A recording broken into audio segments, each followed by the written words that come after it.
You still ain't seen that?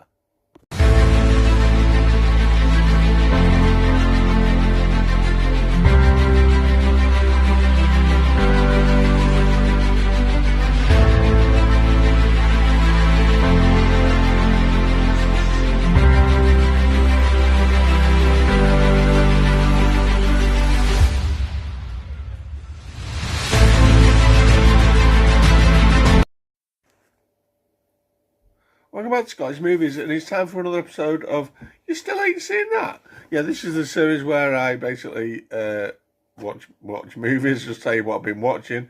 Generally, I try to watch stuff I've not seen before. Now, this month is a bit of a fail because I was planning on watching some sort of horror films for Halloween, and I've got one that I'm going to talk about here. The rest are an 80s movie and a couple of movies to sort the cinema. But hopefully there'll be another episode coming soon with a few horror films on. We'll have to wait and see. So what have I been watching? So first time I watched is a movie from the 80s. Now I picked up the DVD of this one off eBay. I think it cost about £6. And it's a film we used to watch back on Sky back in the day, in the sort of late 80s, early 90s. I remember seeing it on Sky. And it's a film called Ruskies. And it stars a very young Joaquin Phoenix, when he was known as Leaf Phoenix as a kid. It was a very false advertising on the cover there. And also a guy, is it Peter Billingsley, who I didn't realise he's the boy from Christmas Story, which I've not seen, but I recognised him from that. And also a guy called, he's not on there, but Whip Hubley, who I believe is in Top Gun. It basically tells the story of a Russian submarine that sort of runs aground off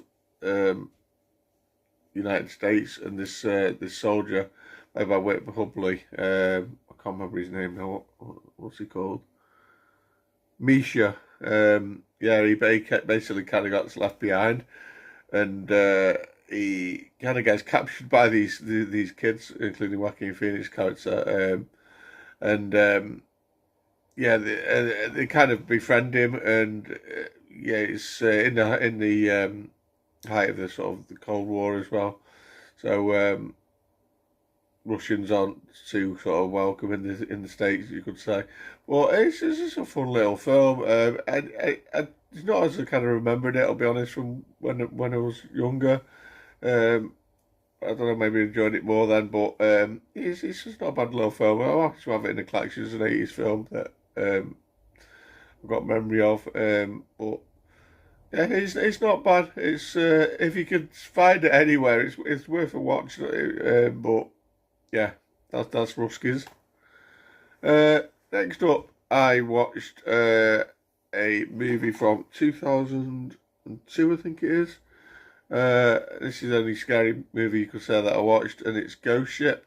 Now, this isn't a first time watch. I'd seen this before. It's been a long time though. If it's been more than sort of 20 years, I'd consider it like a new watch. And it's basically about a group of people led by Gabriel Byrne, and he's also got Isaiah Washington in here and Juliana Margulies, and they're kind of a salvage crew that come across this ship. It's basically haunted. The main thing I remembered about this film, which is probably one of the best bits in it, is the first 5 minutes, where it's kind of, he shows it set in the old days, like I don't know, like say 40s or whatever it is supposed to be. I don't know, might be before that, 20s maybe. And it's like this big party on board this ship, and then everyone gets basically their head chopped off and chopped in half, and it's just like chaos ensues. It's just great gore, like in the style of Saw and stuff like that. But the rest of the film is okay. It's got maybe one jump scare in there. Well, it's more about the gore at the beginning. That's what I associate with this film. But it's a fun little film. The sort of the people in there getting sort of picked off one by one. Oh, Carl Urban's in there as well. I think he's one of the sort of the crew. But yeah, Ghost Ship. It's not a bad little watch if you've not seen it. Um, I think the Blu-ray this is out of print is quite expensive, so I've just got the DVD, but I'm happy with that. So yeah, that's Ghost Ship. And the next two films I saw were at the cinema.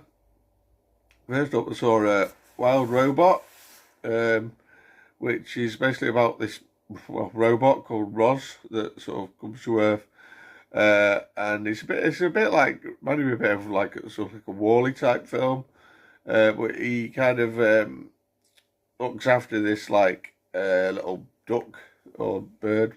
I don't know if it's a bush duck or bird or something like that.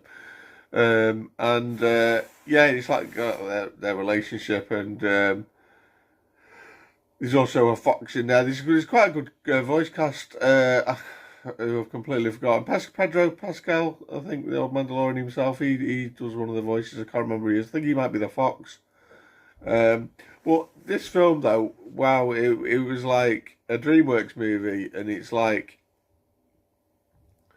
the animation and the look of it is just fantastic. I mean, this I think when this comes out in 4K, it's going to look absolutely beautiful.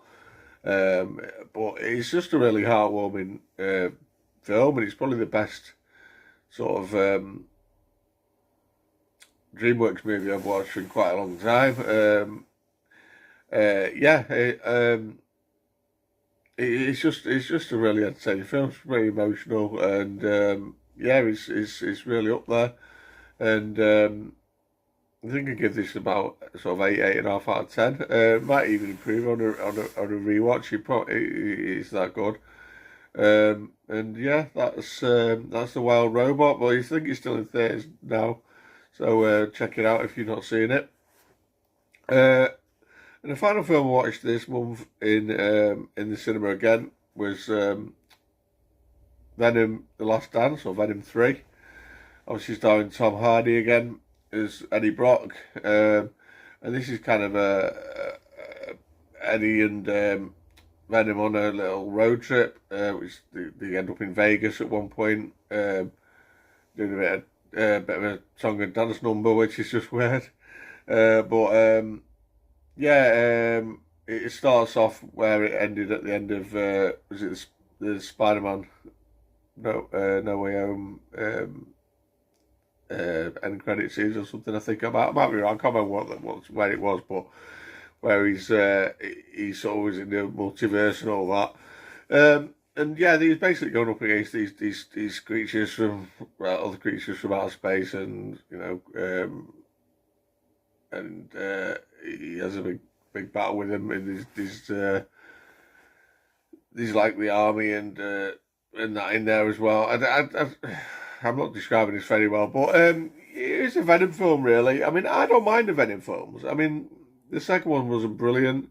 First one I quite enjoyed. I quite enjoyed both of them, but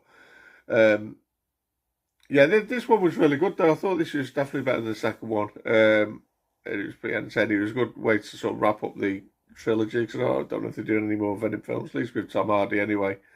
Well, Tom Hardy plays it good. And it's just entertaining. It's worth a watch. Yeah, I think again it's still in the cinema at the moment. It's only come out a week or two ago as I'm filming this. So yeah, it's definitely worth watching at the cinema if you do like Venom. And for the Sony film, it's one of their better franchises for me. You know, unlike things like Madam Web. But yeah,